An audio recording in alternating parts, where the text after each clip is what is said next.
Ich habe hier ein Buch, das heißt Power Systems, Noam Chomsky, eines der letzten Publikationen, und da steht drauf, sein Number One, Public Intellectual. Hinter steht, the world's greatest public intellectual, the intellectual superstar. Oder er wird auch zitiert in dem Lexikon Arts and Humanities Citation Index, er sei die am häufigsten zitierte lebende Person der Welt. Er ist auch Mitglied der Industrial Workers of the World und der Internationalen Organisation für eine partizipatorische Gesellschaft. Wie kommt es, dass Noam Chomsky so ein globales Phänomen ist, der berühmteste Intellektuelle der Welt? Die New York Times Book Review hat ihn genannt, der wichtigste Intellektuelle der Gegenwart. Aber Noam sagt dazu aus seiner ganz leise Art, Zitat, das sollte man sehr genau lesen. Wenn man nämlich das Original nachschaut, dann heißt es weiter in der New York Times, wenn dies der Fall ist, dass Noam Chomsky der wichtigste Intellektuelle der Welt ist, wie kann er dann solchen Unsinn über die amerikanische Außenpolitik schreiben? Diesen Zusatz zitiert man nie. Aber um ehrlich zu sein, gäbe es diesen Zusatz nicht, würde ich glauben, ich mache etwas falsch.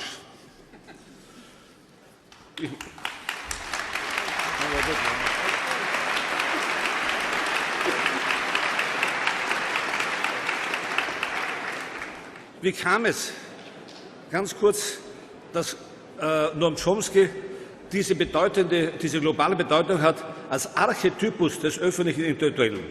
Ich würde sagen, weil er 4 Revolutionen mitgemacht hat. Die erste war die berühmte Revolution der Linguistik, der Sprachphilosophie.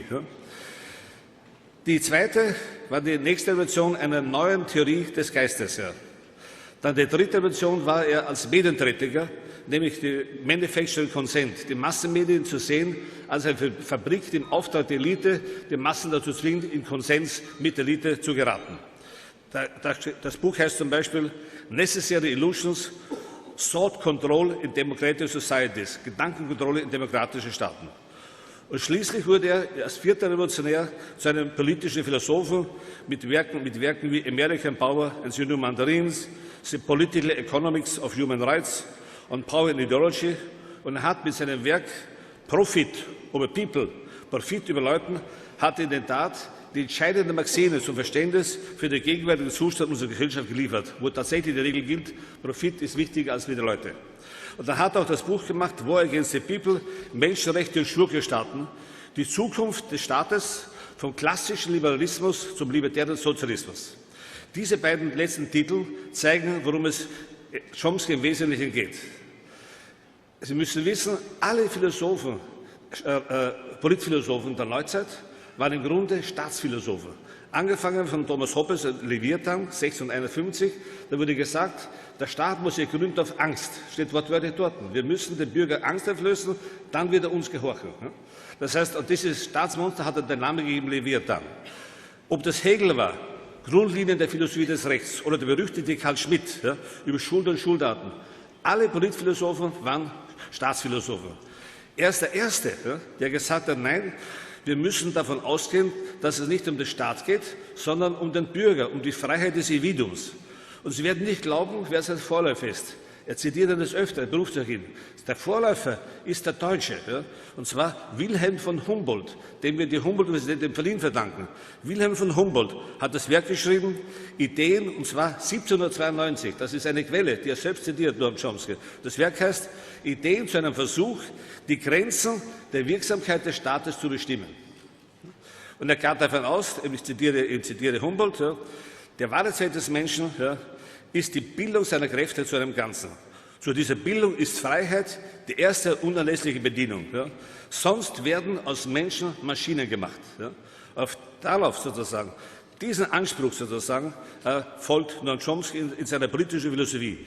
Man könnte also sagen, er war immer Cartesianer. Als Linguist, als Medienträger, als Cartesianer, also kommen von Descartes, sind Sie Rationalist, mit klaren Entscheidungen, aufgebaut auf Fakten und auf Zahlen. Und das macht seine Schriften so wesentlich aus. Er ist kein politischer Philosoph, der die Ideologien erklärt, sondern seine Analysen sind immer faktisch und auf Zahlen aufgebaut. Insofern könnten wir seine Tätigkeit als politischer Philosoph mit Kant paraphrasieren. Was er macht, ist Kritik der politischen Vernunft oder Und mit unserem Hausautor Peter Sloterdijk könnte er sagen, er macht eine Kritik der zynischen Politik.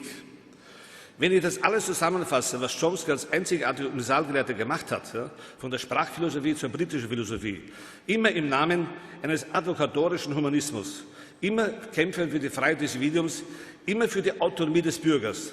Und wenn ich Zeit hätte, ja, und die Zeit hätte ich nur, wenn ich das ZChem nicht leiten würde, ja, würde ich gerne eine Biografie schreiben und der Titel dieser Biografie wäre Citizen of the Century. Bon, you as a citizen.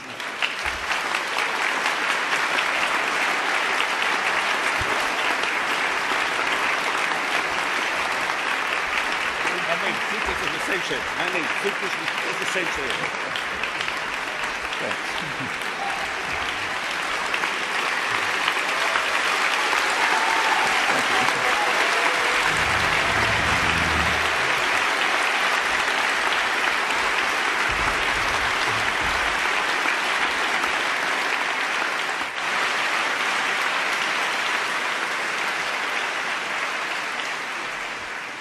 you. The topic that was announced is a large one. I can't review it in great detail, but I'll try to give some indication of how I think it can be productively explored.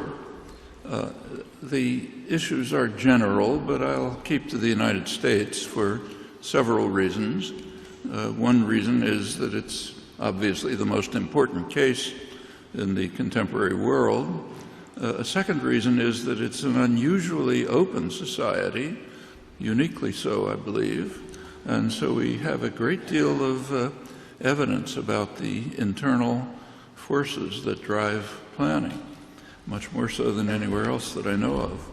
And thirdly, it's simply the most important case for us, for American citizens. That's perfectly obvious, but it's plainly true for Europeans as well. More than any other area, the United States is influenced considerably by Europe's stance. Actually, we saw a graphic indication of that pretty recently when Obama backed away from his plan to bomb Syria on rather questionable assumptions after the British Parliament withdrew the usual British support for U.S. violence. So with this in mind, let's ask what are the driving forces of policy in the United States. In fact, again, in any global actor, but the U.S. is the most important of these by a large margin. There is a received version. It's common to academic scholarship, public discourse, diplomatic usage. So I'll just quote a few leading figures to illustrate, but it's quite general. So it takes a George Kennan, one of the people who shaped the modern world. According to him, government is created to assure order and justice internally and to provide for the common defense. Take a leading realist scholar, John Mearsheimer. The structure of the international system forces countries concerned about their security to compete with each other for power. Pick a leading scholar of U.S. Middle East policy. William Quandt also has long diplomatic experience. He writes that the driving force of U.S. policy is to ensure security and well-being of the population. And all, therefore, agree that the primary concern since 1945, some say since 1917, has been the Russian threat. There are a number of ways to evaluate the doctrine. Let's start with the Russian threat and return to the search for security. One obvious question to ask is what happened when the Russian threat disappeared in 1989, a very clear test of the universal agreement. The answer is everything continued as before, completely inconsistent with the standard doctrine. So a couple of weeks after the fall of the Berlin Wall, the United States invaded Panama, bombarded slums, killed probably thousands of people, poor people. We don't count our own crimes, so that's an estimate. Stalled a client regime, completely routine practice in U.S. domains, but not quite routine. There was one difference.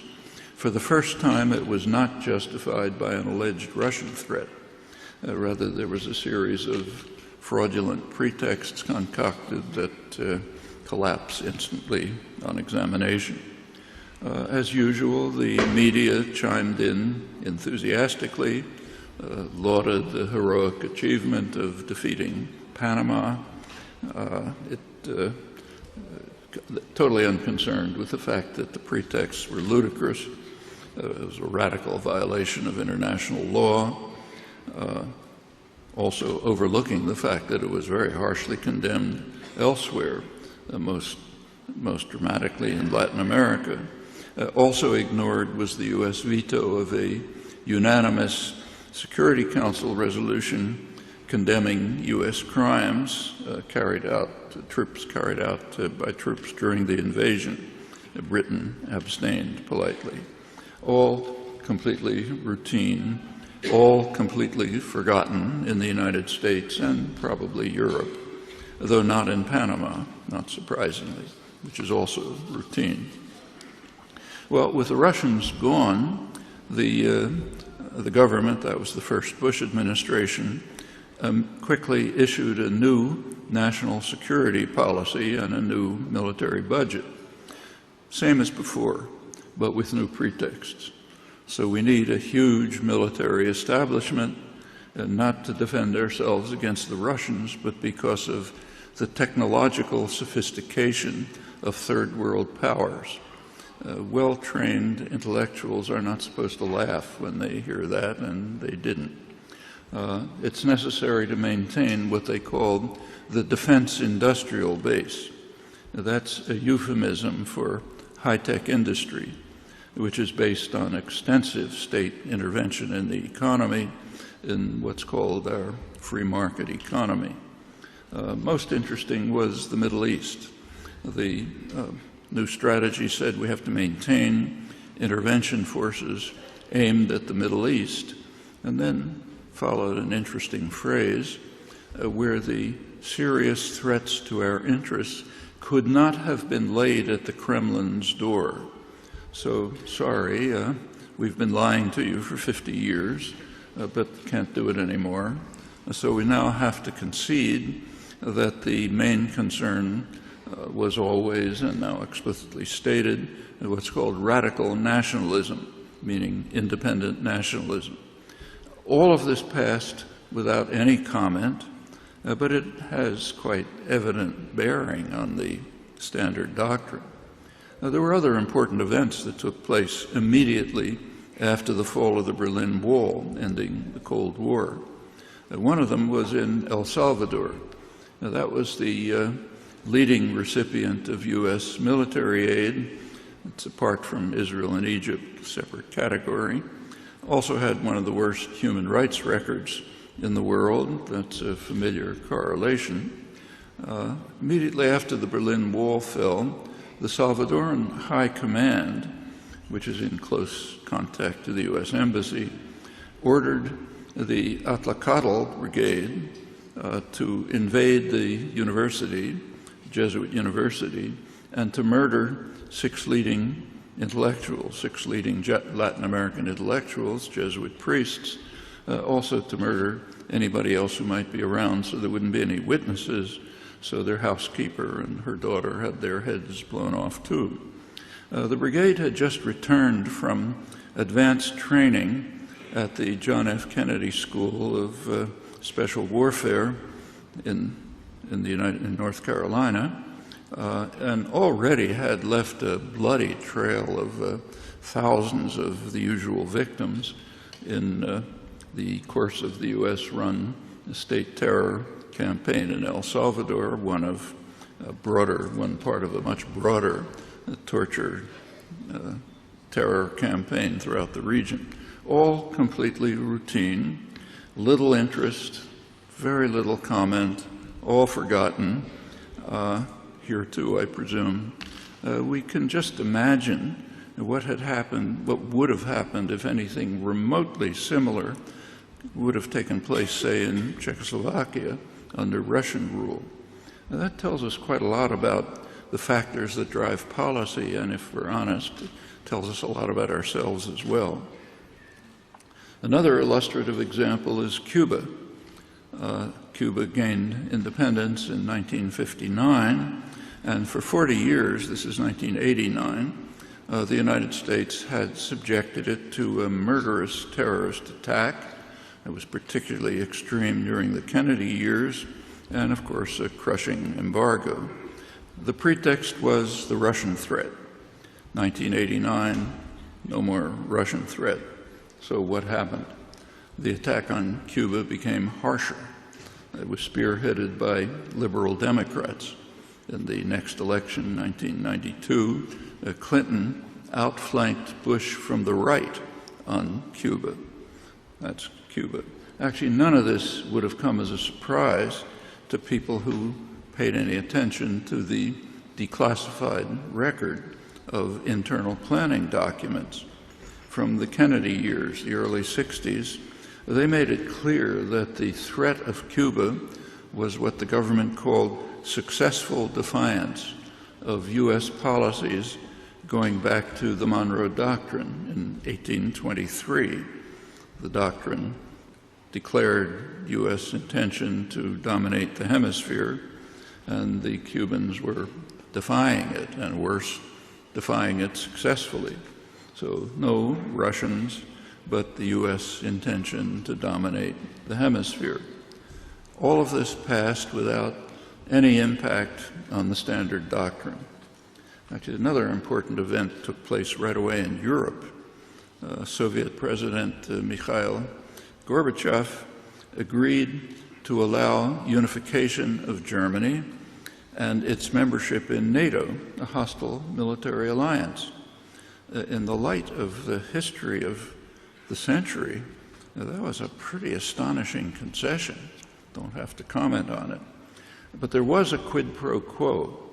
The U.S. President, President Bush, his Secretary of State, James Baker, agreed that NATO would not expand 1 inch to the east. That was the official phrase. That was referring to East Germany.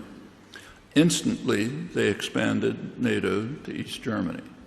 Gorbachev was naturally outraged, but when he complained, he was instructed by Washington that this was only a verbal promise. It was a gentleman's agreement. And if he's stupid enough to accept a gentleman's agreement from the United States, it's his problem.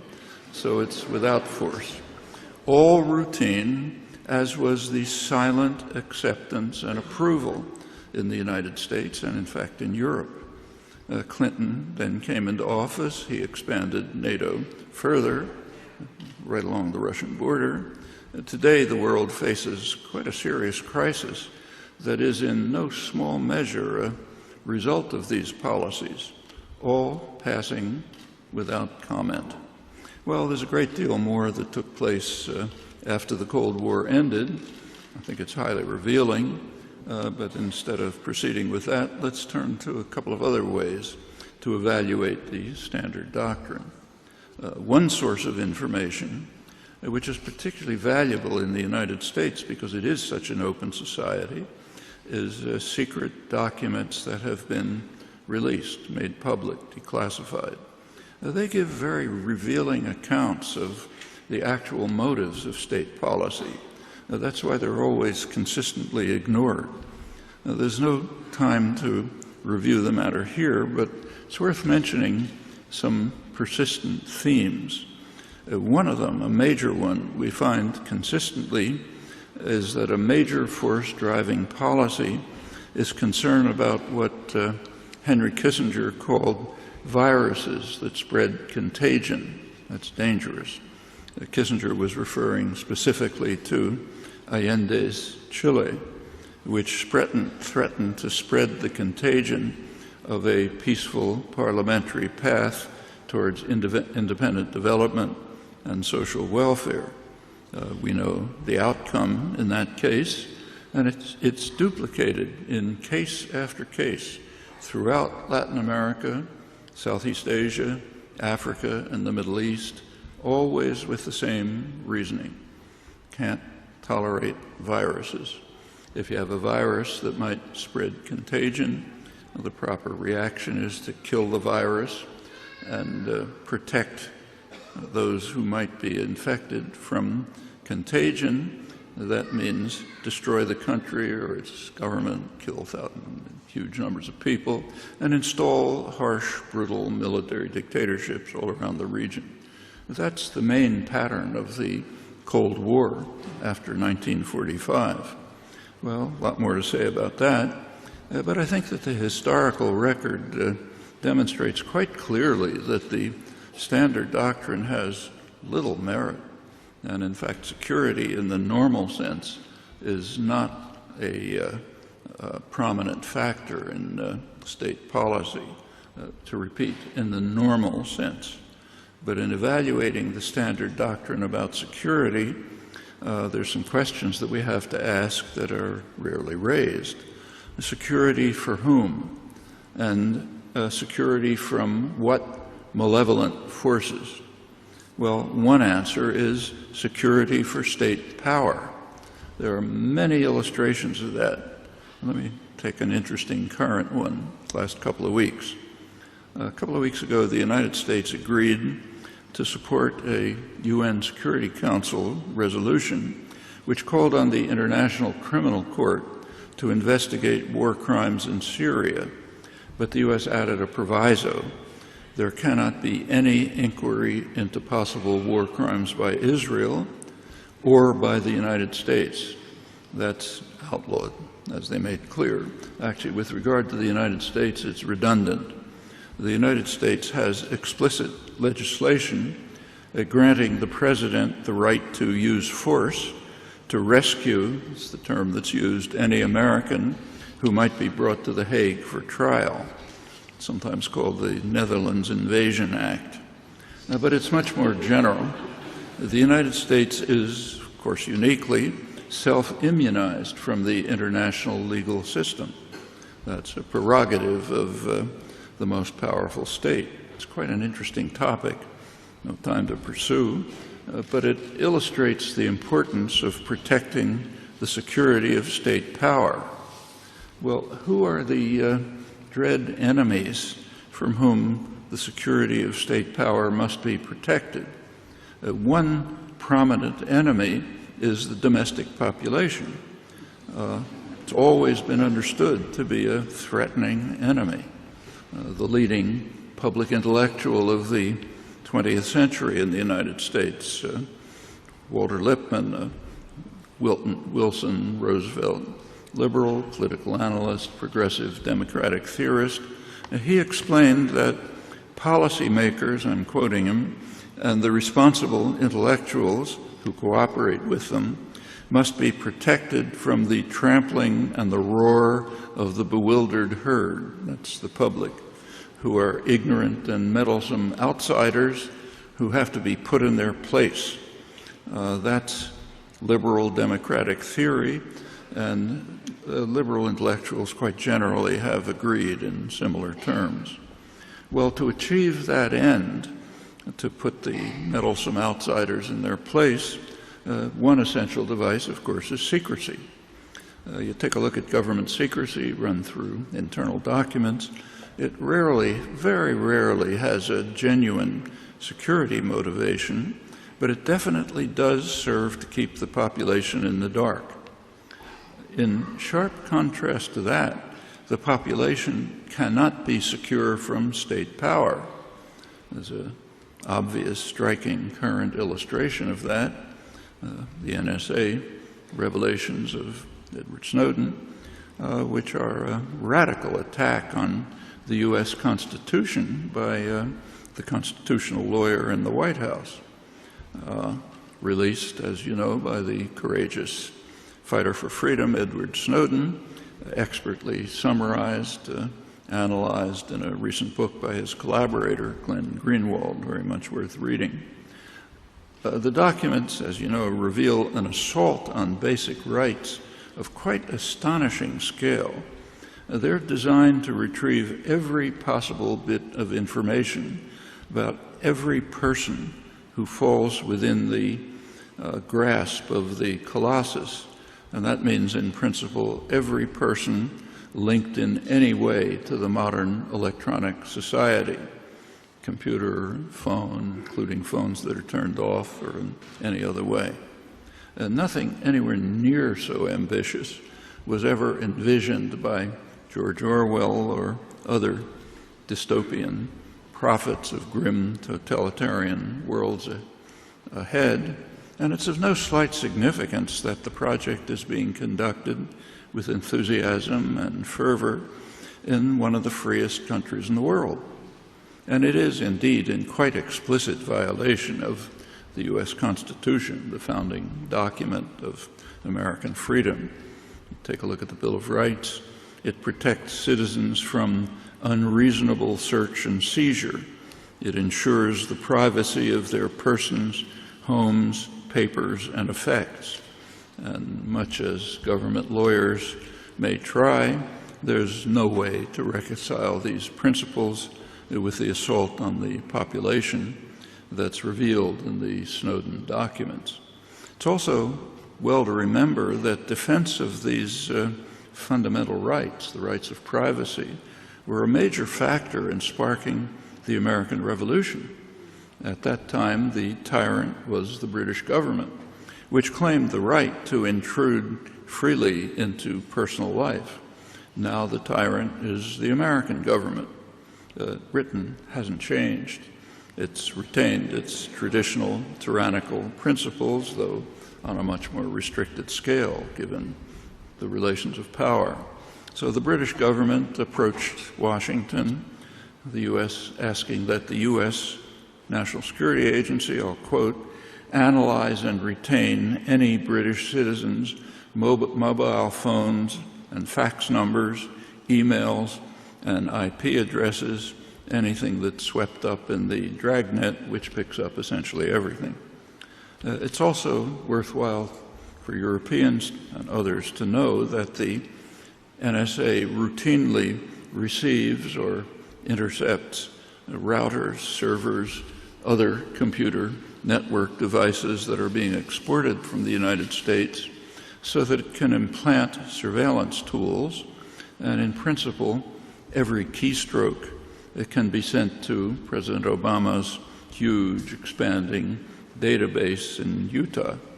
Presumably, China does the same, at least tries to. All of this is justified by security, but it's important to bear in mind that when a state pleads security, that should be disregarded. It carries no information, literally. The plea is completely predictable, whatever the facts, so it's uninformative. That's true of all states when they're caught in some crime or other malfeasance. And indeed, it was true in this case. As soon as the Snowden documents were released, the president and top officials stated that the NSA dragnet had stopped 54 terrorist acts. It's pretty serious. On inquiry, it was reduced to a dozen terrorist acts. Then the congressional legislation set up a high-level inquiry, access to top-level documents and so on, and it found one case. One person had sent $8,500 to Somalia. That's the total yield of this massive system in protecting our security. Again, completely routine. There's another concern, the security from private power, for private power. And there's some interesting current illustrations of that, which Europe is involved in. There are huge trade agreements being negotiated, trans-Pacific and transatlantic. They're called free trade agreements, but they have almost nothing to do with free trade. That's obvious when you look at them. And they're, of course, being conducted in secret. because the general population is not supposed to know about such things. Actually, not completely in secret. They're not secret to the hundreds of corporate lawyers who are writing the detailed proposals. You can guess what they are. Some of them, in fact, have been leaked through WikiLeaks. The ones that were leaked were about what's called intellectual property rights. That's a euphemism for state-guaranteed monopoly pricing rights designed to ensure enormous profits for pharmaceutical corporations, other beneficiaries of taxpayer largesse, in what are laughably called free enterprise economies. Well, there are other examples, too numerous to mention, and not at all surprising. There's a recent study released by Princeton University by two leading political scientists, Martin Gilens, Benjamin Page.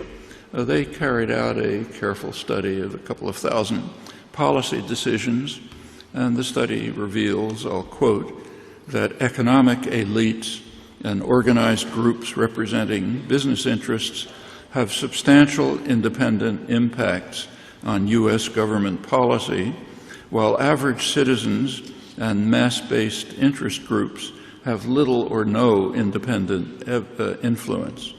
The results provide substantial support for theories of economic elite domination, fancy term meaning the rich run the world, and for theories of what they call biased pluralism, not for theories of majoritarian electoral democracy or majoritarian pluralism. In other words, the United States doesn't remotely resemble a democracy. It's a plutocracy. There's nothing new about this. There's plenty of evidence about it.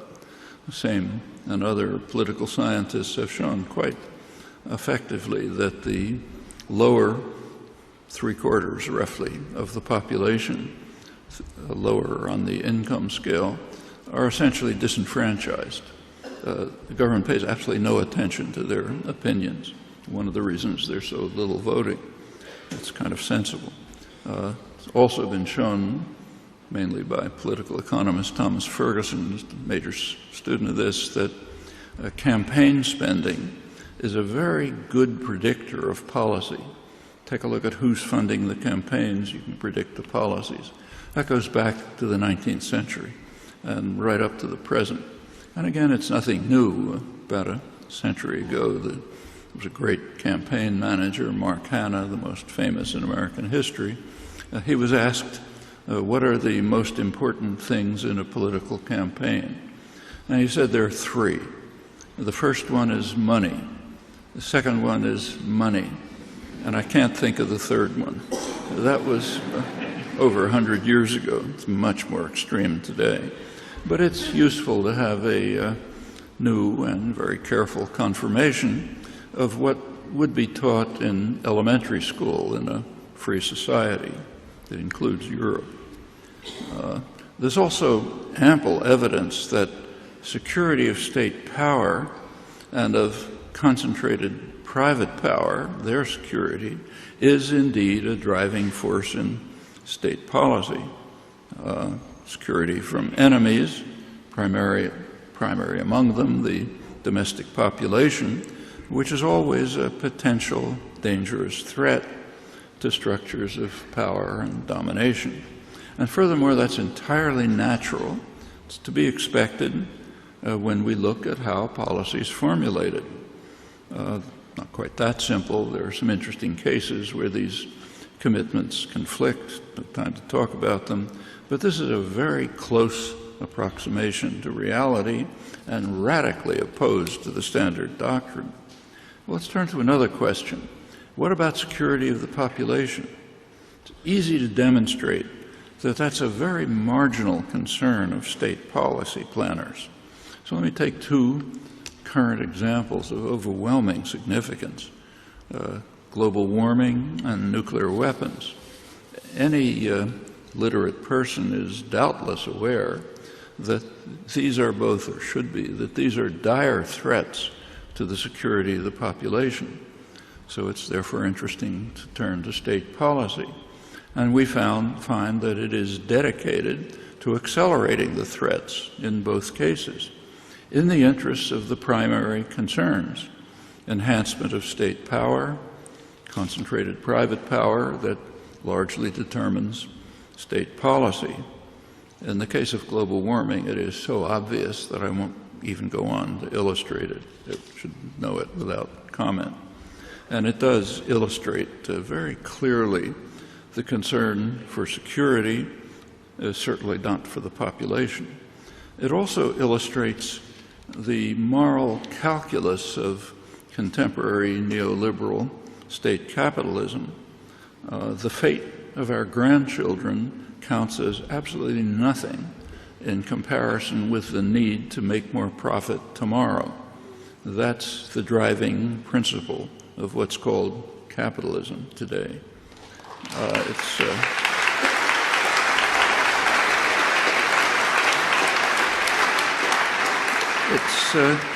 It's interesting to look at how the propaganda system works.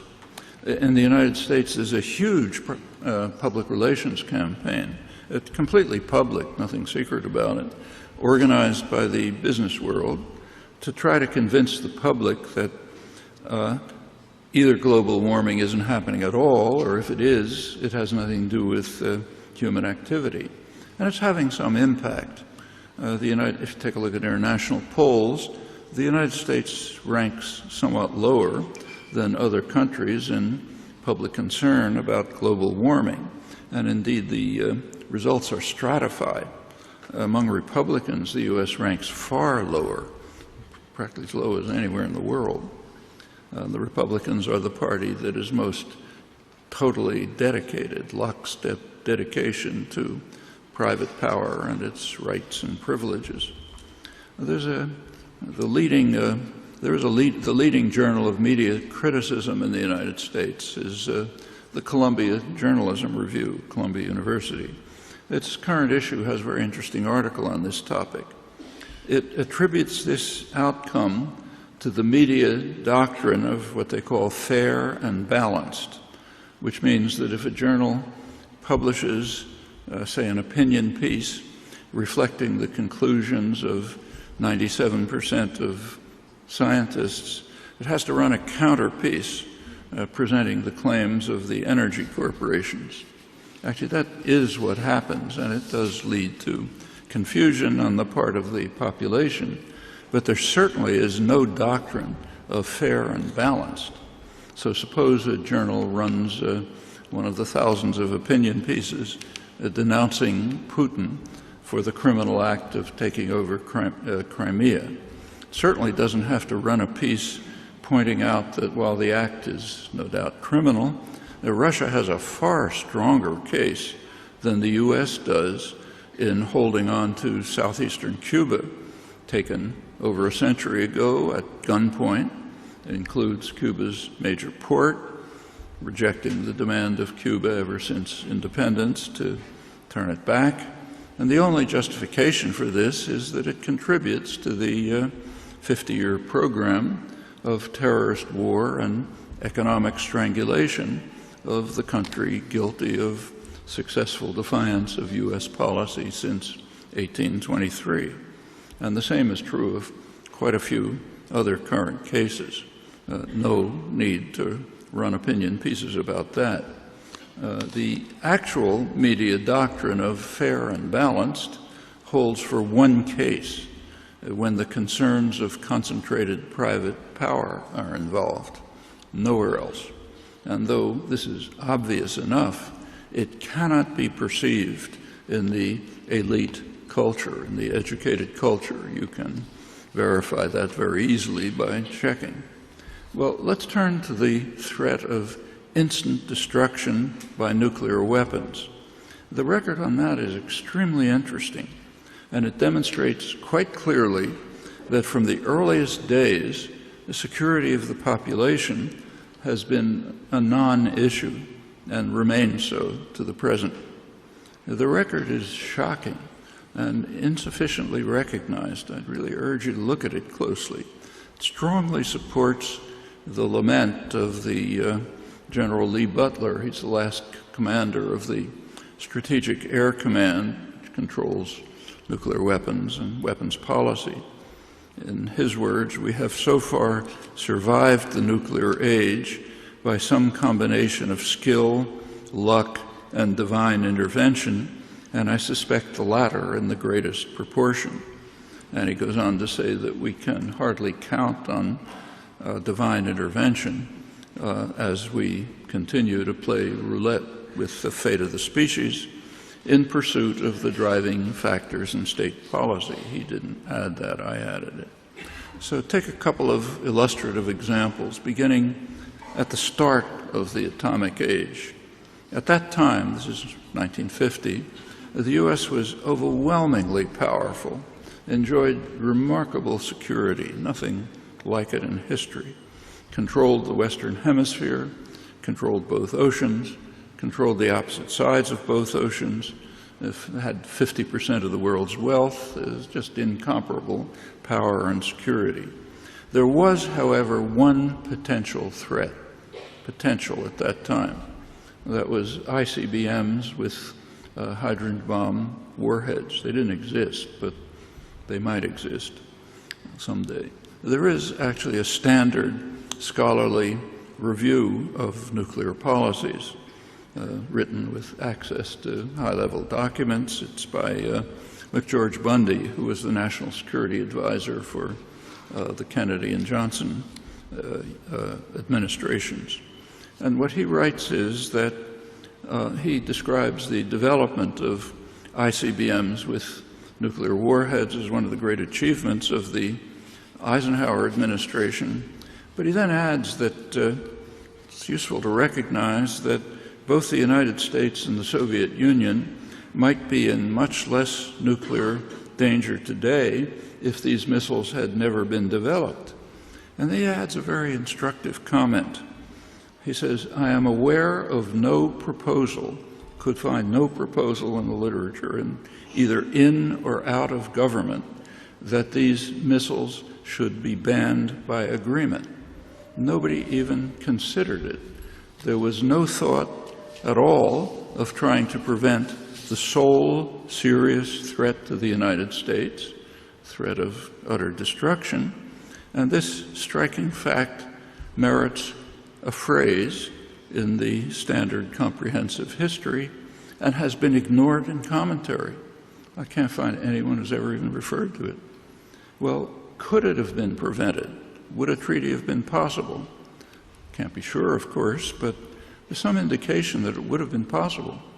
One suggestive indication is a remarkable proposal by Stalin in 1952. He offered to allow Germany to be unified with free elections, which of course the communists would lose, but with a condition that it not join a hostile military alliance. Again, hardly an extreme condition in the light of history. Well, Stalin's proposal was received in the United States, but it was ignored or, whenever mentioned, just ridiculed. Actually, recent scholarship, which now has access to Russian archives, has begun to take quite a different view, and an illuminating one. One case is Adam Ulam. He's a bitterly anti-communist Harvard scholar, leading specialist on Bolshevik Russia. Here's what he says. He says, the status of Stalin's proposal is an unresolved mystery. Washington wasted little effort in flatly rejecting Moscow's initiative on grounds that were embarrassingly unconvincing, leaving open the basic question: was Stalin genuinely ready to sacrifice the GDR on the altar of real democracy, with consequences for world peace and real security that would have been enormous? One of the most prominent Cold War scholars, Melvin Leffler, reviewing recent research in Soviet archives, writes that scholars are surprised to discover that Lavrenti Beria, the sinister, brutal head of the secret police, proposed that the Kremlin offer the West a deal on unification and neutralization of Germany, agreeing to sacrifice the East German communist regime to reduce East-West tensions, and of course to improve political and economic conditions in Russia. Opportunities, he points out, that were squandered in favor of gaining West German participation in NATO. Well, under those circumstances, it's not at all impossible that agreements might have been reached that would have protected the security of the population from the gravest imaginable threat, total destruction. But the possibility was not considered. Another striking indication of how slight a role authentic security plays in state policy. Incidentally, this tells us quite a lot about intellectuals in the United States and Europe. Try to find any discussion of this. Well, that was revealed again in the years that followed. A couple of years later, Nikita Khrushchev took office. He recognized right away that Russia could not compete militarily with the United States, the richest, most powerful country in history. And he recognized that if Russia hoped to escape from its economic backwardness and, of course, the devastating effects of the Second World War, it would be necessary to reverse the arms race. So he proposed sharp reductions in offensive weapons, mutual reductions. The incoming Kennedy administration considered the offer and rejected it. Instead, they turned to rapid military expansion. The late Kenneth Waltz, one of the leading, most respected international relations scholars, describes it like this.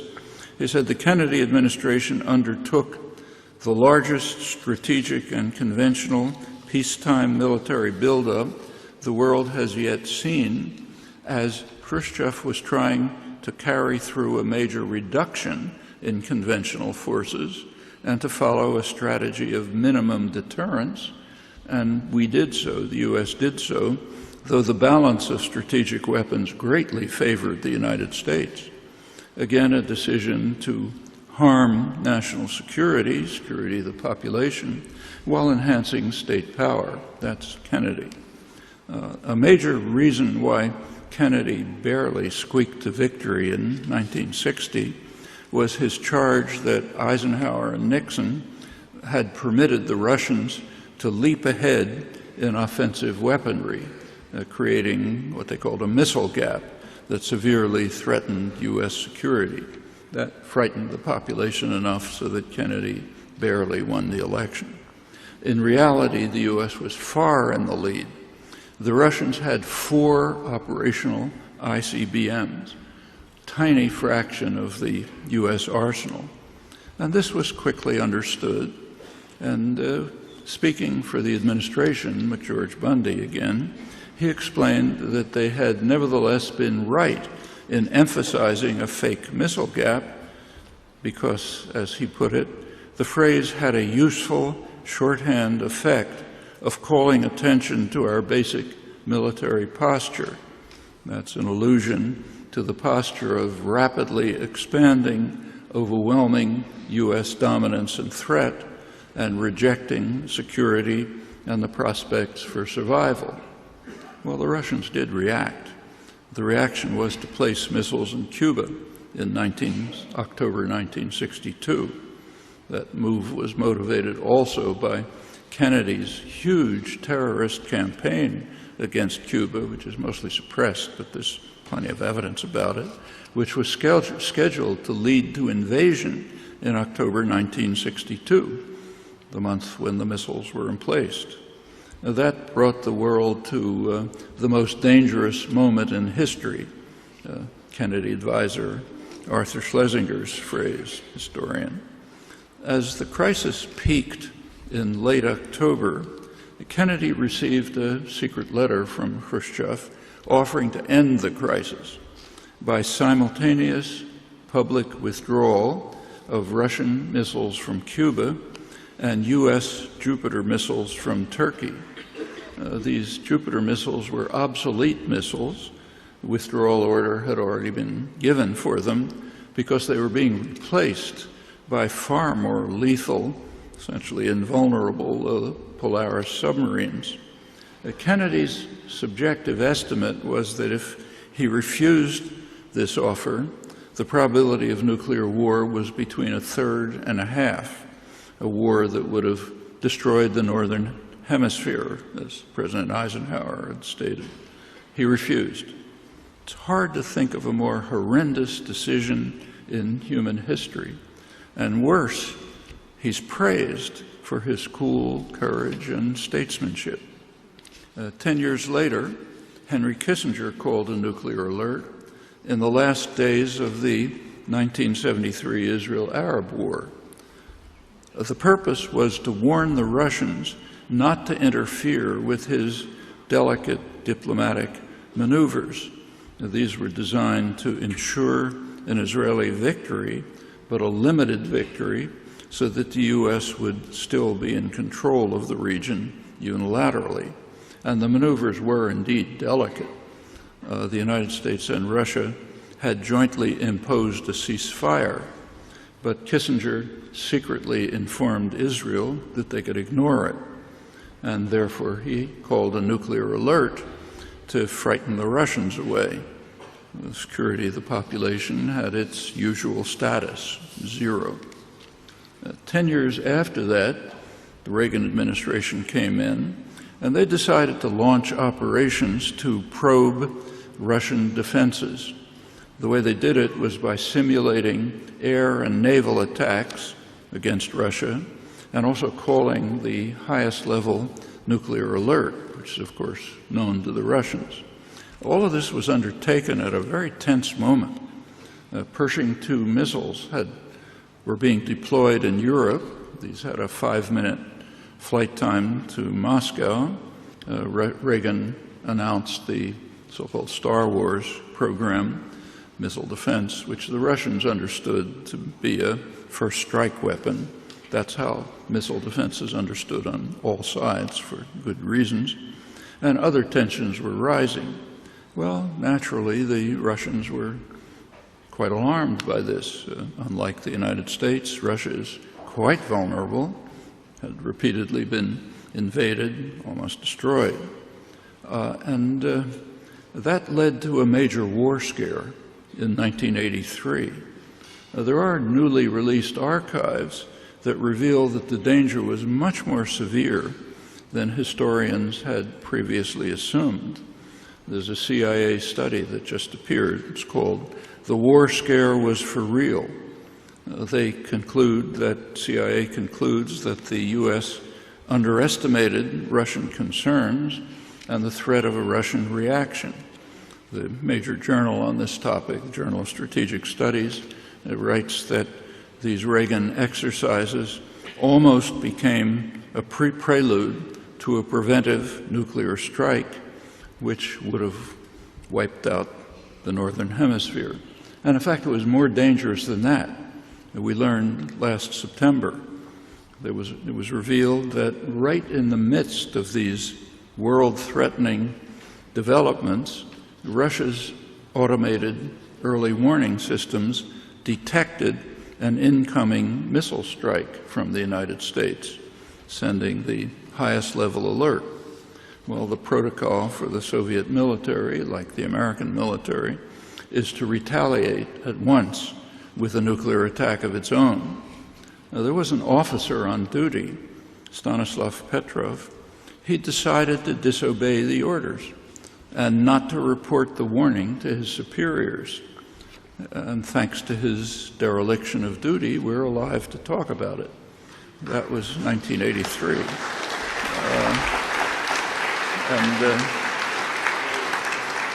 You can determine how much publicity has been given to all of this. Well, security for the population was no more a priority for the Reagan planners than for their predecessors, and that continues right to the present. In fact, pretty obvious when you take a look at what's going on in Ukraine. And plans for the future are even more frightening. Obama came into office with nice rhetoric about cutting back the arms race. In fact, he's exceeding his predecessor, George Bush, in expanding the nuclear weapons arsenal. The United States under Obama is now planning to spend more than $1 trillion on the nuclear arsenal in the next 30 years. And of course, the United States is not alone, though it's in the lead. So going back to General Butler, it's a near miracle that we've escaped destruction so far, and the longer we tempt fate, the less likely it is that we can hope for divine intervention to rescue us from our folly. Well, we're all surely aware, just to conclude, that we now face the most ominous decisions in human history. There are lots of problems that should be addressed, but two of them are overwhelming in their significance: environmental destruction, nuclear war. For the first time in history, we face the prospects of destroying the possibility of decent existence, and not in the distant future. And for this reason alone, it's imperative to sweep away the ideological clouds, face honestly and realistically the question of how policy decisions are made and what we can do to alter them before it's too late. Thanks.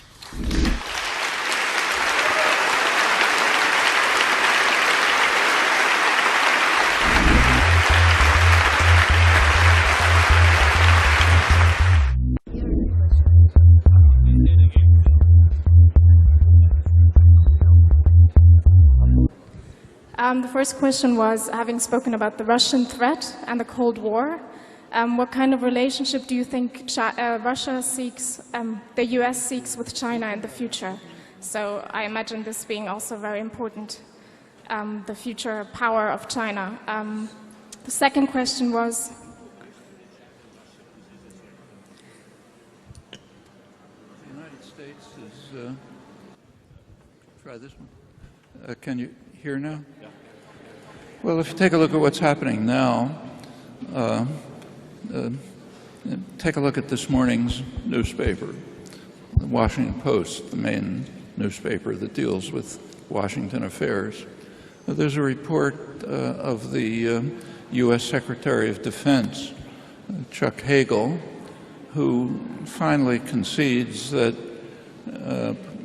Putin is withdrawing forces from the border of Ukraine. But he says, and Washington backed him up, that this is not enough. They have to withdraw all the forces, and we cannot overlook the fact that they already placed forces there. That's permanent. Notice that the issue is not whether Putin is withdrawing forces from Mexico and Canada. I mean, if Russian forces were in Mexico, Canada, we wouldn't be here to talk about it. There'd be a nuclear war tomorrow, if not yesterday. But he's withdrawing forces from within Russia, from the borders of Ukraine, which the U.S. and the West have been trying hard to assimilate into the Western economic and military system on the borders of Russia. And that's considered perfectly legitimate. It's Putin's fault, not ours. But what's happening is that this is driving the Russians consciously towards a closer alliance with China. How can they possibly react? And there are natural relations between China and Russia. Russia, Siberia, eastern Russia has huge resources. China needs them. There's all sorts of historical antagonisms. They've been practically at war for many years. But yeah, it's driving them towards a closer alliance. And it's tending to reshape world affairs in that manner. Actually, this is happening on China's eastern border, maritime border as well.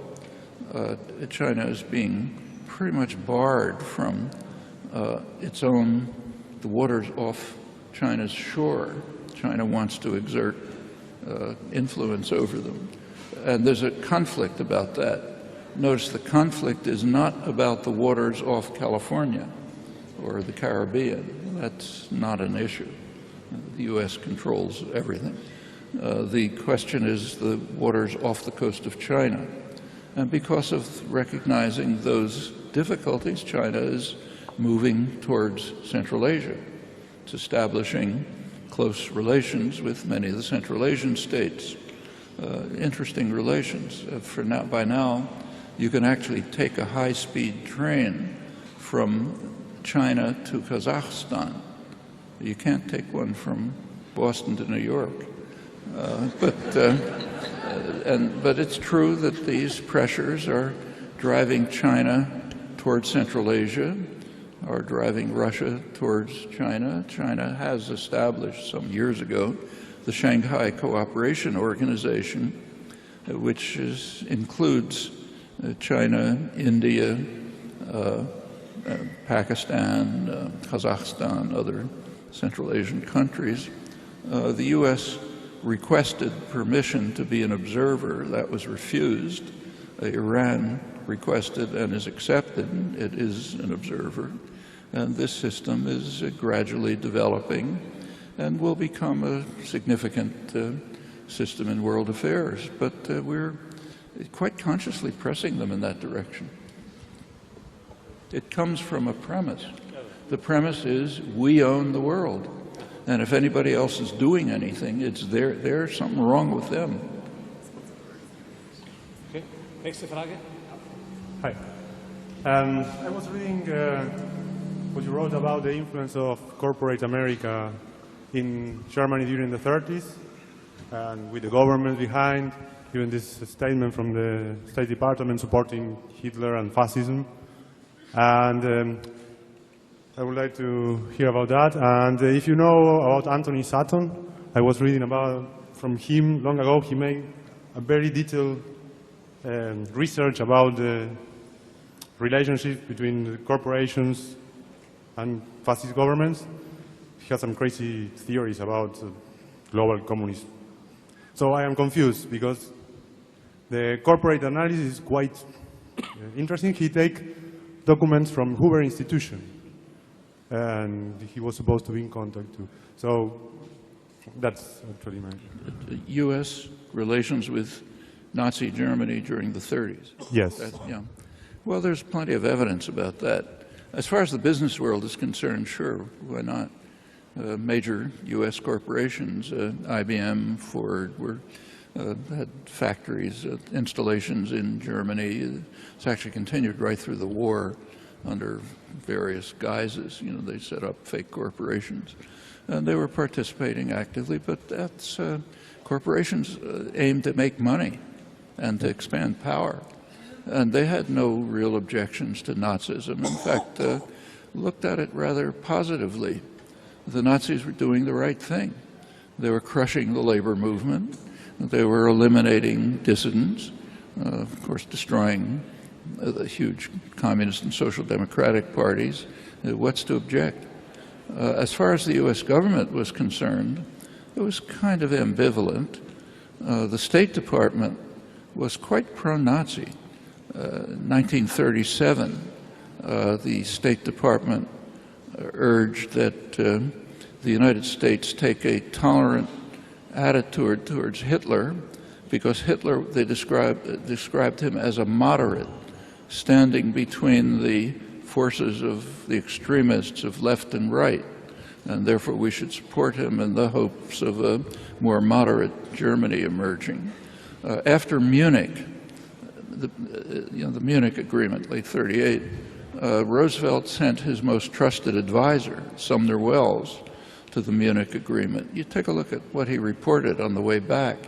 He reported that now we're on the way to a new era of peace with the moderate Hitler who's accommodating, wants the same things we do. We should look forward to it. It goes on. Take George Kennan, one of the great statesmen, the most revered statesmen of the 20th century, one of the framers of the modern world. He was the consul, the U.S. consul in Berlin in those years. He stayed until Pearl Harbor, till Germany declared war. He was in Berlin, September 1941. He was writing back dispatches from Berlin. This is after the war had started, saying that we shouldn't be too harsh about Germany. They're pursuing their national interests in a reasonable way, and we should cooperate with them. And the British were even more extreme. They had very close relations with economic and political relations with Germany. I mean, in retrospect, this is called appeasement. It's supposed to be a bad thing, but that's retrospect. At the time, if you look, that was not the general attitude. And in fact, the support for Mussolini was even more extreme. There was actually a love affair with Mussolini, literally. Roosevelt described him as that admirable Italian gentleman who was pursuing the right course until sort of at the end of the 30s. He sort of got misled by Hitler and things weren't so good. But he was basically a good person. And some of the commentary was just, when you look back at it, it's hard to believe. So in 1932, that's 10 years after Mussolini had destroyed Italian democracy, smashed the labor movement, he was attacking Ethiopia. The leading business magazine in the United States, Fortune magazine, had a cover story on Italy's progress and how wonderful it was under Mussolini. And the title, you have to know American slang to understand it. I'll explain it. The title was The Wops Are Unwopping Themselves. Wop is a term like nigger or kike or something like that. It's a derogatory term for Italians. So the Wops were unwopping themselves. They were no longer like these degenerate Italians under Mussolini. That's the leading business magazine. And this goes right through the 30s. And you said something very important about stopping the war. They could have stopped the war. Okay. So, thank you. Mr. Chomsky, it was a great speech, and I have only a small question concerning an international appeal which you signed about 3 years ago, that all universities should reject military research worldwide. A big vision, but if one repeat visions, then they can come true. In this city, there is a research institution, KIT, sounds similar as MIT, where you come, and you know what militarization there is. This KIT is doing military research, and if you would repeat your appeal on the KIT administration, it could be a good point for all of us and for peaceful science.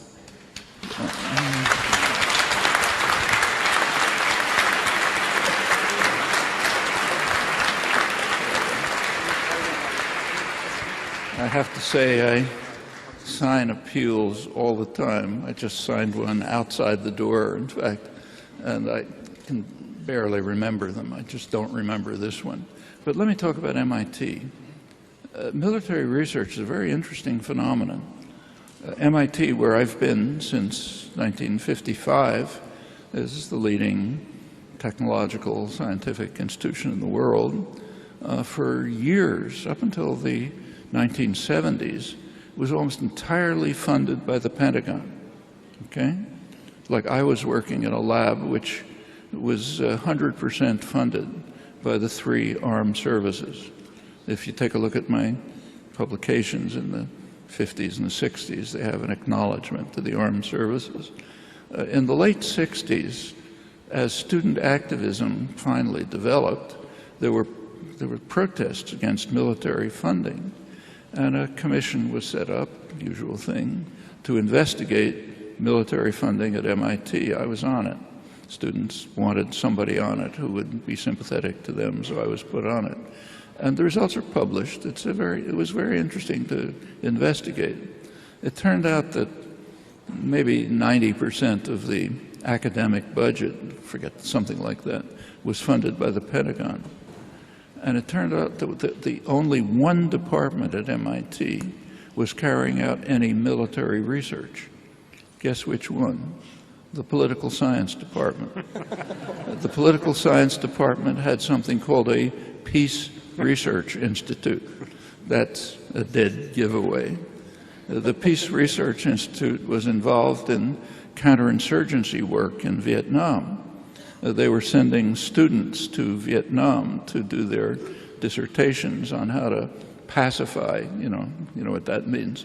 The peasants of South Vietnam, were being massacred. That was the only department.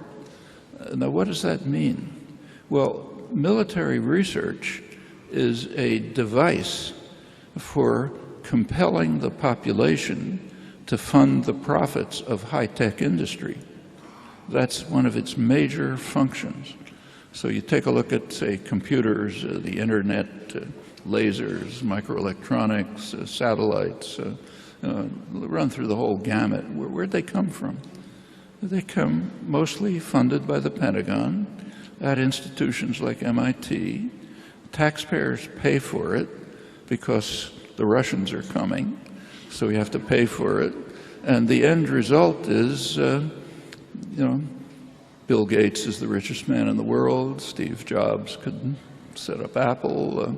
The first computers that reached the market were 1977, Apple. That's about 30 years, after 30 years of development, mostly in the state sector. Now, that's where the risky, costly work is done. Internet was in the state sector also for about 30 years before it's handed over to private enterprise. And in fact, if you look at MIT funding, in the 50s and the 60s into the 70s, it was mostly the Pentagon. That's declining. And what's increasing is funding from the National Institute of Health and other health-related institutions.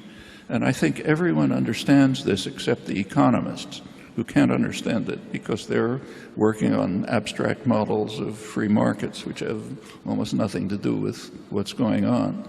But the reason for that is that in the 50s and the 60s, the cutting edge of the economy was electronics-based. And a good cover for public spending there to create the economy of the future is the Pentagon. Increasingly, the cutting edge of the economy is biology-based. So now the taxpayer pays in different ways. If you looked around MIT and other research institutions, MIT, others are like this, in the 50s and the 60s, you saw electronic firms, Raytheon, iTech, big electronic firms. You walk around MIT today, you see Novartis, other pharmaceutical corporations, ripping off, stealing the technology that's being developed in the state sector and using it for the profits of the future. That's the way the economy works. It's a very, if you read the newspapers, Financial Times, the German economic newspapers, they're constantly talking about free enterprise and markets and so on.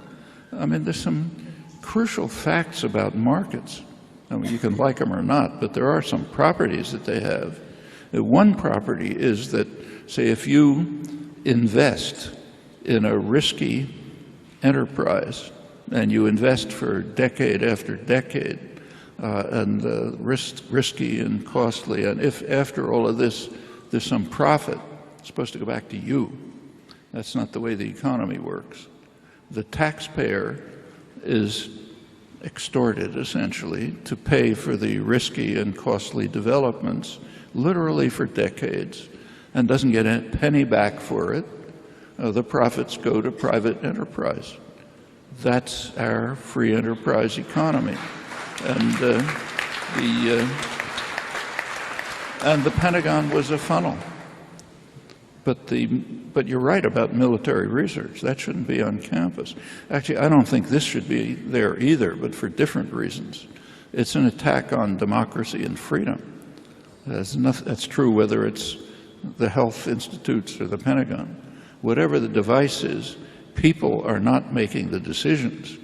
Back in the 1950s, if the population had been asked, would you like your taxes to go to IBM, future corporations like Microsoft, so that maybe your great-grandson can have a smartphone? Or would you like your taxes to go to education, health, infrastructure, decent society, and so on? People might have made a different decision. I think they would have. That's why they weren't asked. That's why you have to keep the population in the dark, because they're not allowed to make decisions like that. Hello. Thank you, Mr. Chomsky. My question is how we could solve or bring up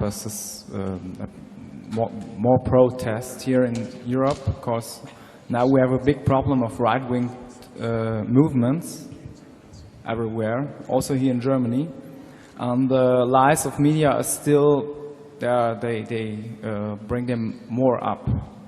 And if I see the politic of the IWF and also the Troika here, what they, the mechanism of austerity they are installed in Ukraine. What could be the right way of your knowledge to bring or take the society to fight or make a non-violent fight against this fascistic regime, and also this functional fascism here in Europe and Germany. I would invite you from the anarchistic and communistic bloc of the Occupy protesters in Frankfurt to the opening of the new SZB in Frankfurt in autumn. Thank you. Thanks. Well, I mean, I think we should take a lesson from the powerful and the rich. They understand this perfectly well. That's why the population has to be kept in the dark. Actually, the professor of the science of government, I love that term, at Harvard, leading policy intellectual Samuel Huntington once pointed out that power must remain in the dark. Exposed to the sunlight, it begins to evaporate. And he's right. That's what lies behind the kind of things I was talking about, and you know much more about it here. So one thing you can do is to expose power to the sunlight, and it will evaporate. That's why the massive secrecy has to be maintained. But that's not enough. Exposing power to the sunlight has to be a preliminary to the only thing that has ever worked in history, mass popular organization.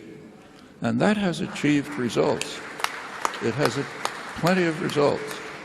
I mean, right now the Troika is trying to dismantle and destroy Europe's great post-war achievement, the social democratic welfare state. And they're pretty frank about it. Mario Draghi, the head of the central bank, said a couple of years ago that the social contract is dead. It can't be maintained. Why? Not for economic reasons, just because they have the power to dismantle and destroy it. Well, that doesn't have to happen. The power is actually in the hands of people like you, but it's got to be exercised. And that requires organization and action. As an individual, you can do very little. But when you get together, you can do almost anything. And that's been demonstrated over and over again through history. I mean, you mentioned Occupy, which is interesting and important. I mean, if I had been asked myself, say, should occupy Zuccotti Park in New York, my judgment would have been it's pointless. I was completely wrong. It was very successful, remarkably successful. Within days, weeks, there were hundreds of Occupy movements around the country, others in Europe. I actually spoke at an Occupy event in Sydney, Australia. They were all over the place. It lit a spark which had a real impact, and it changed a lot of things. Changed the discourse, put inequality on the agenda for the first time, and now phrases like 1%, 99% just common coin. And but remember that Occupy was a tactic. tactics, it wasn't a movement. It's a tactic that has, every tactic has diminishing returns. You can't keep doing it over and over. And this one in particular couldn't be continued. You cannot occupy a central square, say in New York or Boston over the winter. It's just impossible. You're sitting under 5 feet of snow, you know. And the population won't accept it after a time. So it has to turn into a movement. And to some extent it has. But I think that's the answer to your question. There's no magic tricks. That's the one that's worked all through history. It's made real achievements. There's always regression. Power systems don't say, thank you, we're going to give you the power. They try to maintain themselves.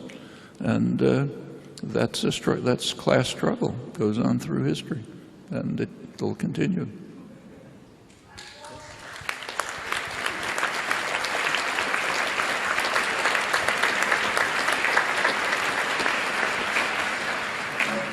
Hello, Mr. Chomsky. My name is Ibram and I am a student at the Faculty of Linguistics in Italy. And I want to ask you about your opinion about the situation, the political situation in Egypt, and about the last elections for the president, and what could be the right way for the Egyptian to change the situation. Thank you.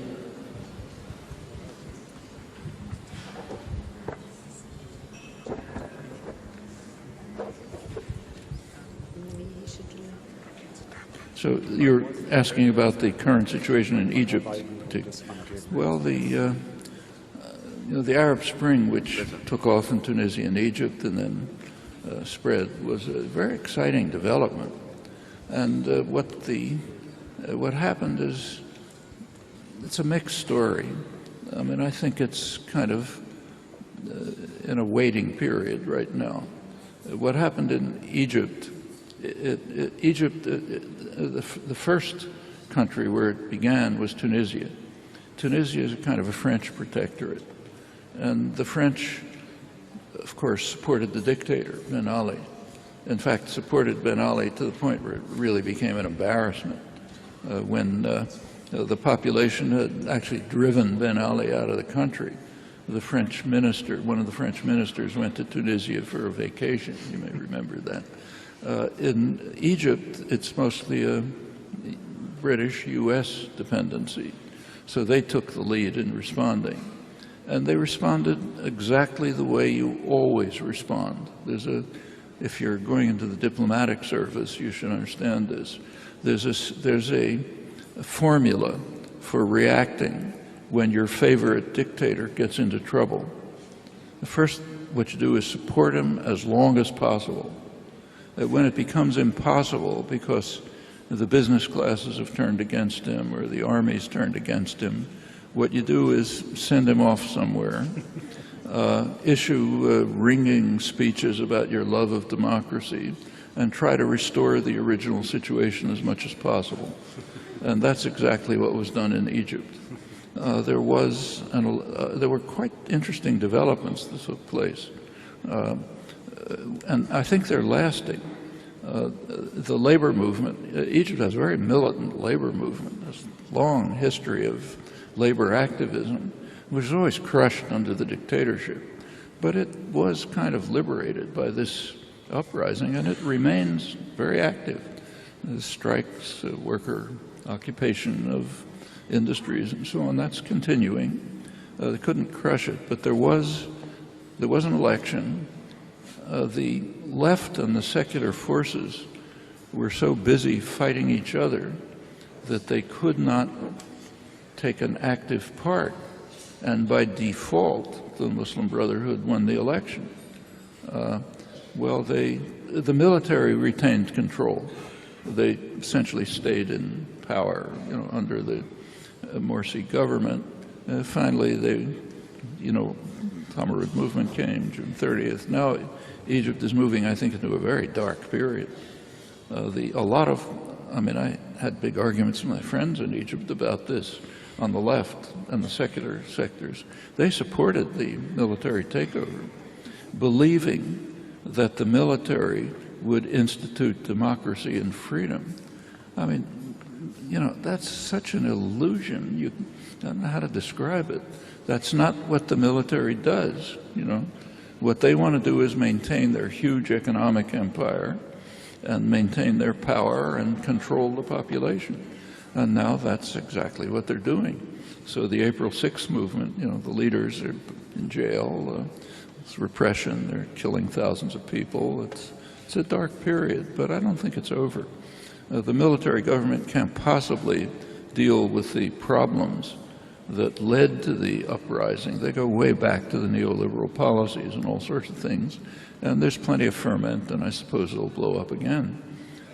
But this time, I hope, with more sophistication.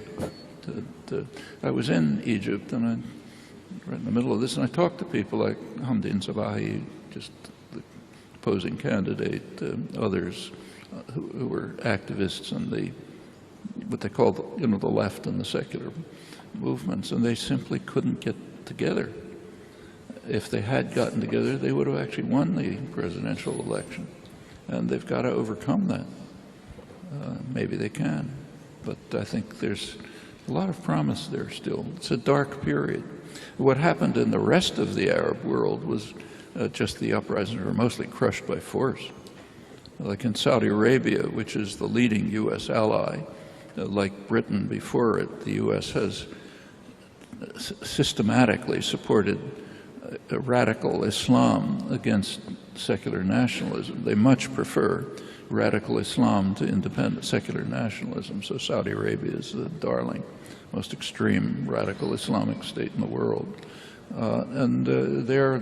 There were efforts at Friday afternoon protests. They were crushed instantly by force, so much so that people were afraid to get out in the streets in Riyadh. In Bahrain, you know, the Saudis sent military force to crush it. The Emirates mostly crushed. In Libya, well, you know the story in Libya. There was a UN resolution which called for a ceasefire and negotiations. The Western powers, Britain, France, and the United States, immediately violated it by becoming the air force of the anti-Gaddafi resistance. And the result was to turn Libya into just a monstrosity. It's run by competing militias. I mean, whether it can be put back together, who knows? And meanwhile, the effect of the attack on Libya has spread right through North Africa and into the Levant. Libyan arms are all over the place, jihadi groups spreading all over. Obama's speech the other day was about the threat of the expansion of what he calls Al-Qaeda. That name doesn't mean anything. For the various radical Islamic jihadi groups that are growing up, largely as a result of Western actions. You know, they're spreading it all over. Libya was a case in point. Well, you know, it's so far the Arab Spring is a kind of a mixed story. Hasn't had the achievements that a lot of us hoped for, has some, but I think it broke a kind of a logjam in the Arab world, and probably it'll go on from there. But how it proceeds depends on how Egyptians and others are able to handle the situation that they face. Now, the West is certainly going to try to prevent independent developments, but they may not succeed. And there's one striking case in the last decade that you should pay close attention to. That's South America. For 500 years, since the conquistadors, South America has been controlled by the imperial powers. Last century and a half, the United States. Now South America has become the most free and liberated part of the world. In the Western Hemisphere, the United States and Canada are isolated. Take a look at the hemispheric conferences. U.S. and Canada are alone against the rest of Latin America. There was a dramatic illustration of this recently. Maybe you saw it. The Open Society Forum did a study of rendition. Rendition is one of the most extreme forms of barbaric torture that humans have developed. If the United States wants people to be tortured, what they do is send them to countries run by people like Gaddafi or Assad or Mubarak or other nice guys, send them there so they can be tortured there. And then we can say, well, we didn't have anything to do with it, and then you get whatever you get out of that. Well, there were countries that participated in rendition. Most of Europe, for example. Most of Europe was participating in rendition by cooperating with the United States in sending people to their favorite Middle East dictatorships to be tortured. In fact, most of the world participated.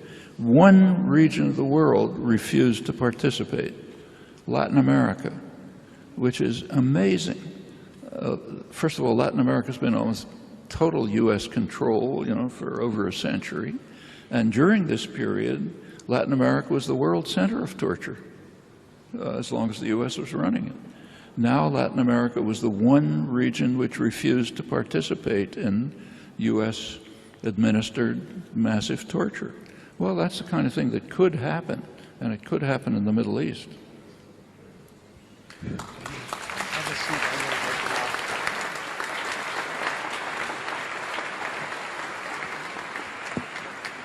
Hello? Hello? Can you hear me? Yeah. Noam, I should say that I've been wanting to polemicize with you for a long time, and I'm very happy to have the opportunity. My concern is, with your theory, is that besides the fact that you're immensely informed, you're primarily informed about what has already happened. And the conclusions that you draw are based on your observations of what has happened in the world so far. I think that the important thing that we need to think about is what motivates the human being to do what he does. And I think when you talk about forces, such as you've mentioned, of various kinds, you have to think of what the instinct that is behind them. And my feeling is that the instinct of the human being in the capitalist era, in which we live and have been living since the invention of agriculture, is that he loves to belong.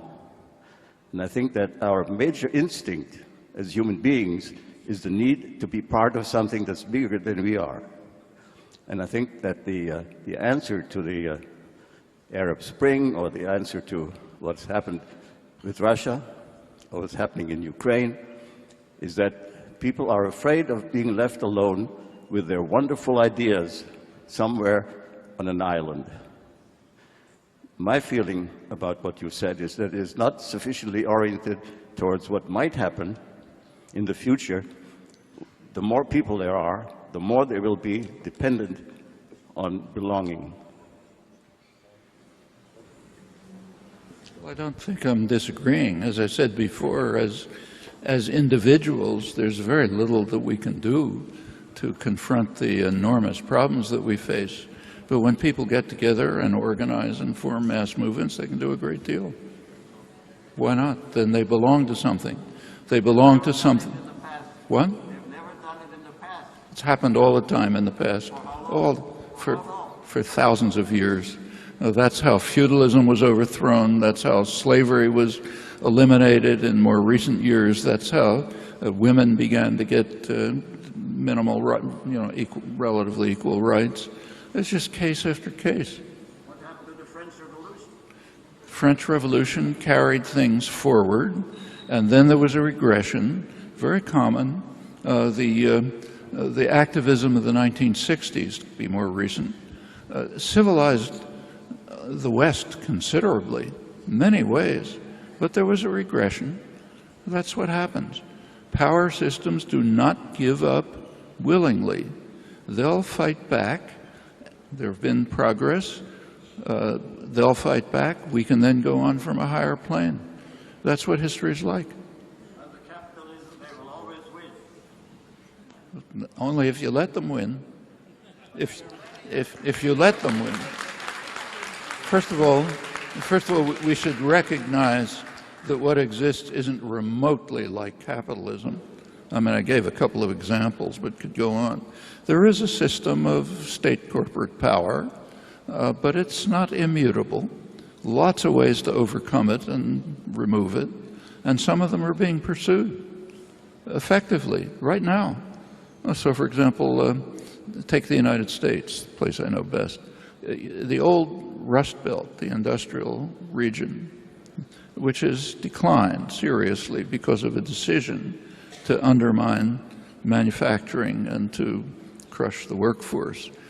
There is a reaction.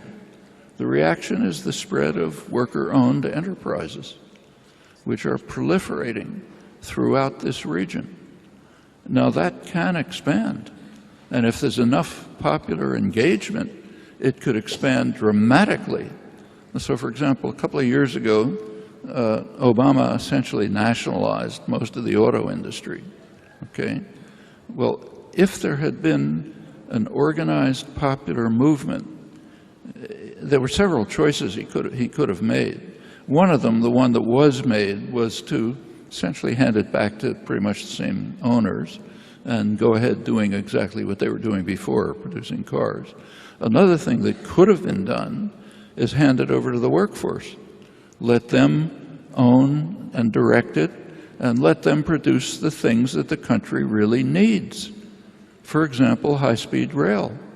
What I said about China and Boston is like a scandal. That could have been done. And with enough popular organization and activism, it would have been done. But you can't blame the lack of that on some human instinct.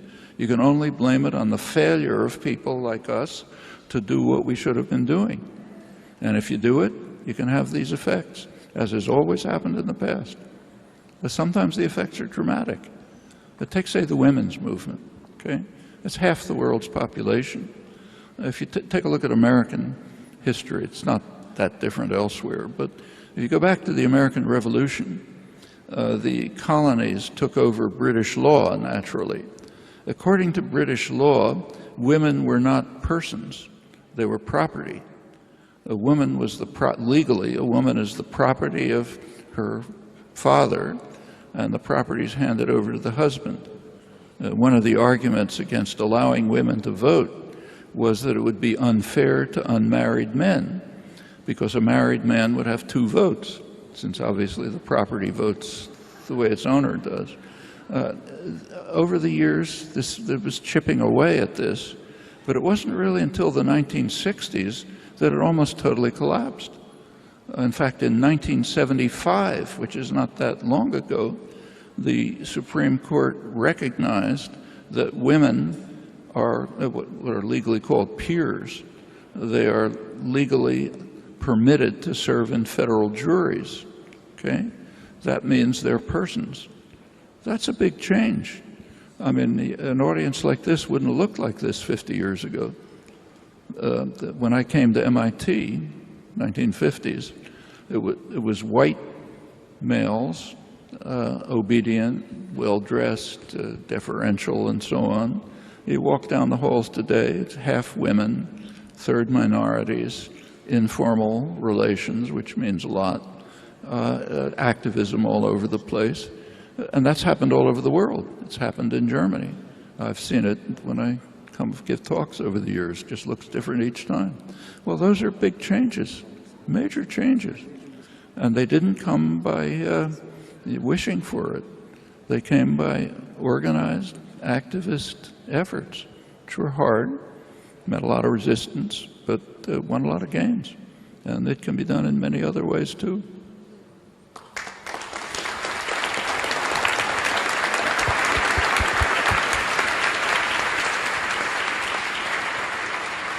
Yeah, thanks a lot. I really loved your so radical and well-informed view, and I'm also very much in favor of these emphasis on grassroots politics, which really are the basis of any change.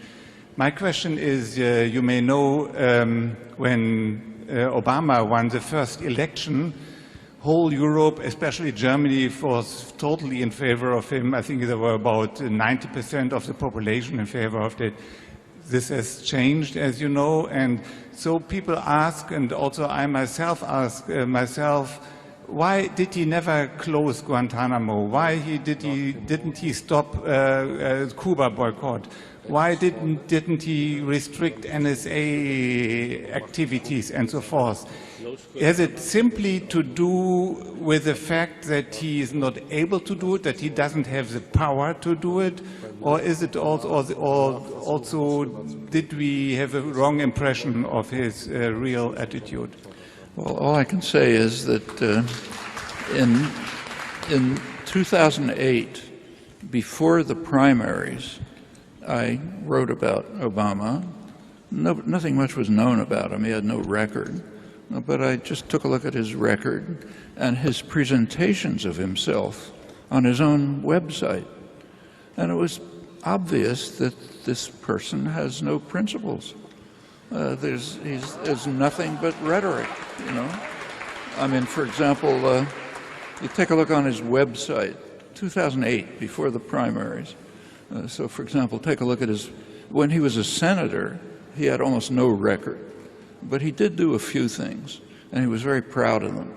And one of the things he emphasized on his website was that in the year 2006, when Israel invaded Lebanon for the 5th time, practically destroyed half of it, Obama sponsored a resolution in the Senate demanding that the U.S. government permit Israel to continue the attack until it achieves its objectives and to punish anyone, Hezbollah, Syria, Iran, which tries to impede Israel in its destruction of Lebanon, destroying southern half the country again, as they've done repeatedly, killed over 1,000 people. That was the achievement that he was most proud of in the Senate. And it goes on like that. The rest of it was empty rhetoric. Hope, change, I'm a nice guy, you know, and so on and so forth. Try to find something else. There was no reason to be disillusioned, because there was no reason for the illusions in the first place. And when you look, you can see it. You know? And it's true, but it's true that people are kind of always waiting for a savior. And no savior is going to come. That's not how things work. You know, people can create the conditions under which some decent person may become a spokesperson, but they don't come from above and organize the movements. I mean, take, say, Martin Luther King, a very significant person. I respect him a lot. He would have been the first to tell you that he did not create the civil rights movement. Civil rights movement was created by young black activists in the South who sat in at lunch counters, rode freedom buses, got beaten, tortured, killed, tried to register people, formed the Student Nonviolent Coordinating Committee, finally drew in supporters from the North, you know, finally had a big mass movement. And Martin Luther King was an effective spokesperson for it. And he deserves plenty of credit for that. I don't criticize it. But that's how leaders come. And it's interesting to notice what happened with Martin Luther King. There's now a national holiday in the United States, Martin Luther King Day. And every year there's a lot of rhetoric and what a wonderful person and so on. Take a look at it. Almost invariably, the rhetoric stops with Martin Luther King's "I Have a Dream" speech in Washington, okay, which did lead to significant civil rights legislation because of the mass movement. He didn't stop there. He went on to confront class issues. He went on to the North. In fact, when he was assassinated, he was supporting a public workers' strike, sanitation workers' strike in Memphis, Tennessee. And he was on his way to lead a march on Washington, again, to form a poor people's movement, not a black movement, a poor people's movement to strike at class issues. He was assassinated. The march took place anyway, led by his widow. They did set up a tent city in Washington, Resurrection City. This is the most liberal Congress in American history. They let it stay there briefly. Then they sent in the police in the middle of the night and smashed it up and drove everybody out of town. That part of Martin Luther King's history is gone. It's okay from the point of view of a northern liberal. It's fine to attack racist sheriffs in Alabama, but don't look at what we're doing. That's not allowed. And there was not enough popular support for his later efforts to succeed. That's the fault of people like us who didn't do the things we should have done. It's not going to get a leader who'll save you unless you do the work. Then you can get spokespersons, but nothing else.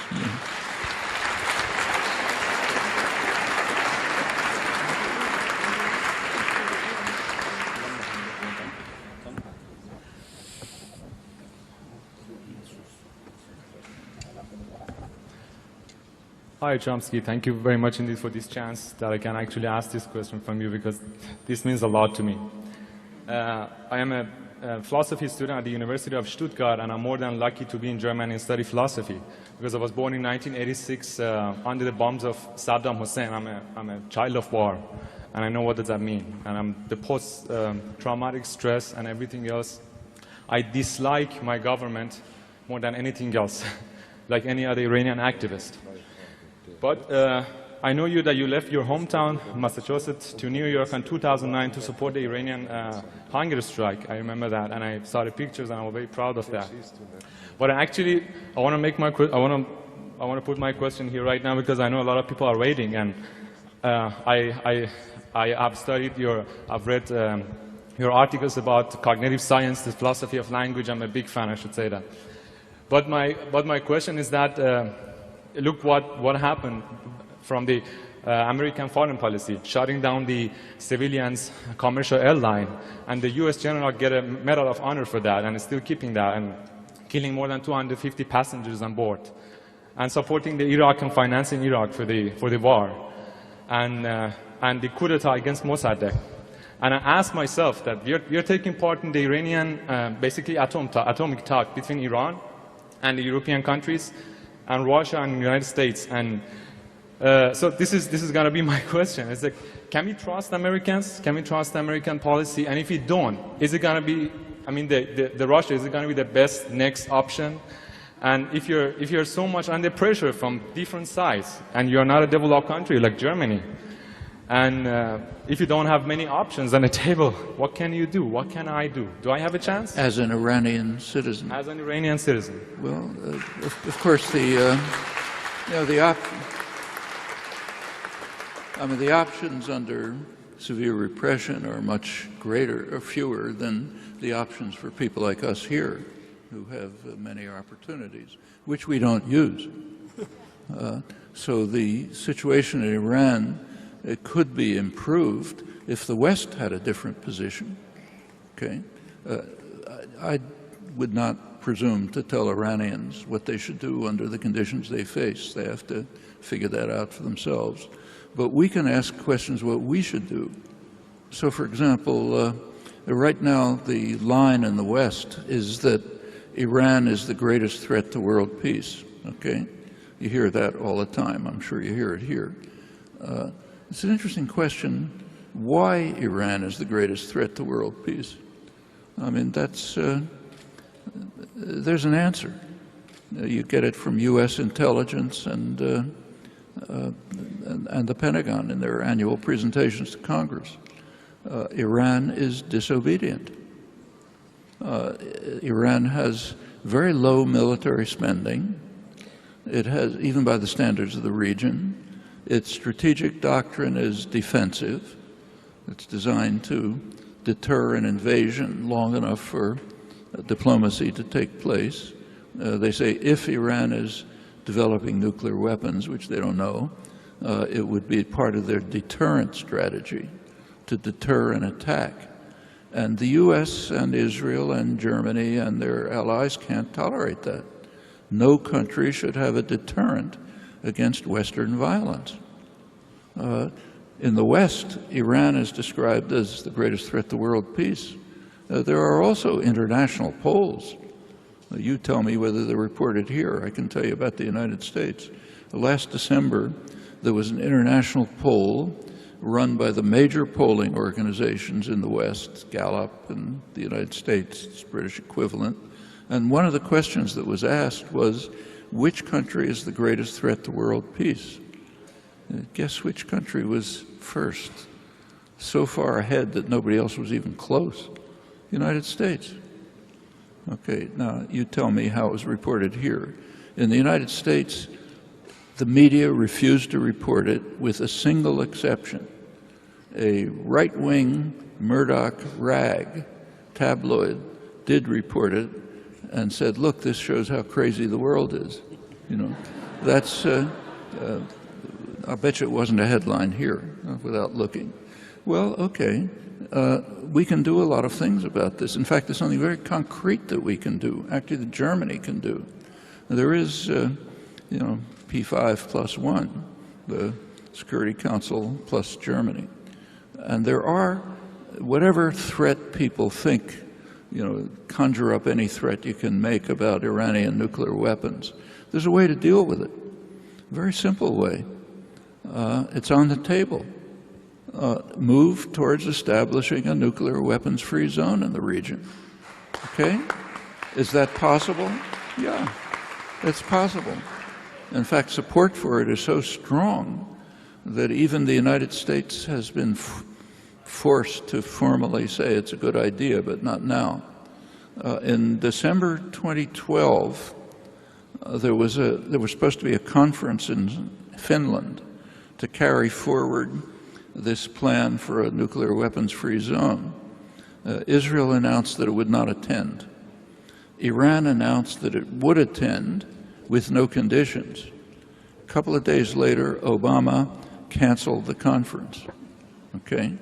The European Parliament objected, not Germany, but the European Parliament passed a strong resolution saying it should go on. Russia called for it to go on. The Arab states wanted it to go on. But if the U.S. doesn't support it and its allies don't support it, it's not going to happen. Well, that could be a significant step forward. That's concrete, feasible. It's not going to happen without removing the darkness. You've got to expose it and then doing something about it. I think that would help Iranian dissidents. It would help removing the kinds of outside pressures which give the hardliners their own justification for crushing dissidents, as you know, I'm sure. So, you know, we can't do a lot, but we can do some things. And what Iranians should do, I, again, would not presume to tell them. Thank you.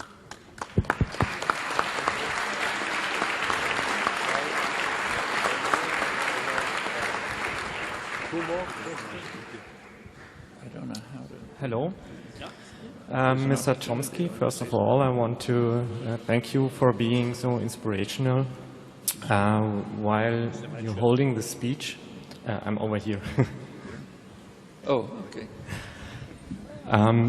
While holding your speech, there was one thing keeping me busy. I mean, you touched this topic already slightly. It's about corporations, but you still focus very much on the governmental level. But observing an increasing, let's say, intelligence and connectivity in huge, or also in small international corporations, and reaching a level of, let's say, artificial intelligence already. Combining with what you said about power being is vanishing when being dragged outside in the sunlight, I was asking myself, what's your advice, or how can we approach this to have more power from this sector dragged into the sunlight and be more visible? And second question, what is, maybe you could lose a couple of more words on how you see the power being focused in this area. Thank you. How is power focused, and what can we do to help it to get it to evaporate by opening it to the sunlight? And take a look at this audience. This happens all over the world. Anywhere, there is an enormous disparity between demand and supply. I mean, I see it every day when I go home at night. I'll get a couple of dozen invitations to talk, right? Every time you talk anywhere, wherever it is around the world, there's a huge mob of people who are engaged, interested, concerned, and atomized, not organized. Very few people are willing to answer those demands. Just think about it. Very few, but it can be done by almost, any person who has. You have to have a certain degree of privilege. You have to have enough privilege to be able to spend your time doing some research. It's not quantum theory. I mean, it's available to anyone. Everything I said today, anybody could find out if they put the effort into it. It's not profound, but you have to do it. And that's the way popular movements get organized. And when they become powerful enough, they can make major changes. There are no magic keys. Nobody's ever discovered them. It's always the same way. Educate, try to educate yourself, educate other people, organize with them, pick the forms of activism that make sense depending on the circumstances. There's no formulas. And go on as far as you can. You're going to hit a reaction, and then you have to be able to confront it. That's the way it's always been, the way it always will be. And there are no limits. Okay. Die letzte Frage, last question, please, over there. Hello, good evening. One final question to Mr. Chomsky. How would you comment on the fact that one of the world's biggest companies is a private military contractor in the frame of free and risky enterprise and all that? Which company? Sagen Sie die Frage noch einmal. Should I speak louder? So, how would you comment on the fact that one of the biggest companies in the world is a private military contractor? A private military contractor? Black Forest. Which one did you have in mind? Well, originally it was the Blackwater something. Oh, Blackwater. Now it has some other name. It's some other thing. Yeah, well, if you look at the history of imperialism, by and large, the actual atrocities and crimes were carried out by mercenaries, often people from the country itself. So you take a look at South Africa under apartheid. Some of the worst atrocities were carried out by black units mobilized, to fight tribal battles or one thing or another. When the British ran India, it was the sepoys, the Indian soldiers, who were suppressing the population and who were providing the forces for British aggression elsewhere. The French had a foreign legion, That's the usual pattern. The United States deviated from that pattern in Vietnam and in Iraq.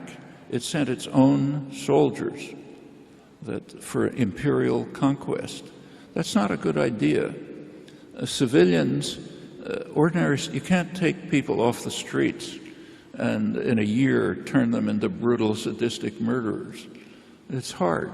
They have other instincts. And to its credit, the U.S. Army fell apart.